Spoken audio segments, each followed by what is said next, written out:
Guys, so నా happy face చూసి అర్థమవుతున్నట్టుంది, visa approve అయిపోయింది. అయితే ఇదే మన హైదరాబాద్ కాన్సులేట్లో వచ్చిందనమాట అపాయింట్మెంట్. మార్నింగ్ 10 AM స్లాట్ ఉండే. అయితే మార్నింగ్ అరౌండ్ 8:45 దాకా వచ్చేసా. 9:15కి 45 minutes బిఫోర్ లోపలికి అలౌ చేస్తారు. సో 9:15కి లోపలికి వెళ్ళాను. అరౌండ్ 11:15కి బయటకు వచ్చా. సో ప్రాపర్లీ 2 hours పట్టింది. అది సంగతి. అయితే ప్రాబ్లం ఏం లేదు, సింపుల్గా అయిపోయింది. ఓన్లీ 2 hours వెయిట్ చేసుకుంటూ వెళ్ళాలి ప్రశాంతంగా. లోపల డ్రింకింగ్ వాటర్ ఫెసిలిటీ ఉంది, వాష్రూమ్ కూడా ఉంది మధ్యలో. ఒక 1.5 hour తర్వాత ఆ పాయింట్ వస్తుంది ఎవరికన్నా యూజ్ అవుతుందంటే. నెక్స్ట్ ఇక్కడ నేను దీనికైతే ప్రాపర్ పార్కింగ్ ఉంది.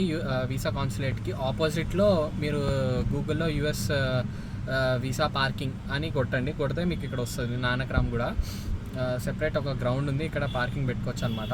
దగ్గరే ఉంది, ఆపోజిట్లో వాకబుల్. సో ప్రాబ్లం ఉండదు. ఇంకా అంతా బాగానే జరిగింది, క్వశ్చన్స్ ఏం అడగలేదు. మనది యాక్చువల్గా యూనివర్సిటీ మంచి యూనివర్సిటీ కాబట్టి ర్యాంకింగ్ అంతా యూనివర్సిటీ ప్రేయర్ చూస్తేనే సగం పని అయిపోద్ది అనమాట, బ్రాండ్.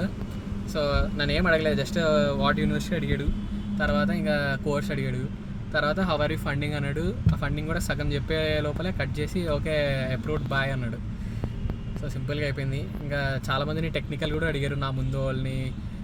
కొంతమంది ప్రొఫెసర్స్, అక్కడ ఉన్న ప్రొఫెసర్స్ అడిగాడు. ప్రొఫెసర్ పేరు చెప్తే ప్రొఫెసర్ పేరు గూగుల్ సెర్చ్ చేశాడు వాడి ముందే కూర్చుని. చాలా ర్యాక్ టైప్లో చేస్తున్నారు అనమాట. మనకైతే ఈజీ అయిపోయింది, మన యూనివర్సిటీ బాగుంది కాబట్టి. సో అది సంగతి. మంచిగా అయింది, అప్రూవ్ అయిపోయింది, ఇంకా పని అయిపోయింది. ఇంకా పాస్పోర్ట్ వెళ్ళి కలెక్ట్ చేసుకోవాలి, కొద్దిగా లేట్ అవుతుందంట పాస్పోర్ట్ రావడానికి ఈ ఇయర్ హైదరాబాద్లో. ఢిల్లీలో కూడా లేట్ అవుతుందంట. సో చూద్దాం, ఎంత లేట్ అయినా వెళ్ళే ముందు వచ్చేస్తే బెస్ట్. అది సంగతి. ఇంకా నెక్స్ట్ షాపింగ్ పనులు చేసుకోవాలి, సర్దుకోవాలి, పాస్పోర్ట్ తీసుకోవాలి. ఇంకా 29కి మన ఫ్లైట్. సో 29 July చెక్కేస్తాం ఇంకా ఫ్లైట్ ఎక్కి. అది సంగతి. సో అంతే మరి. Okay, thank you and I'm happy. Signing off. Bye.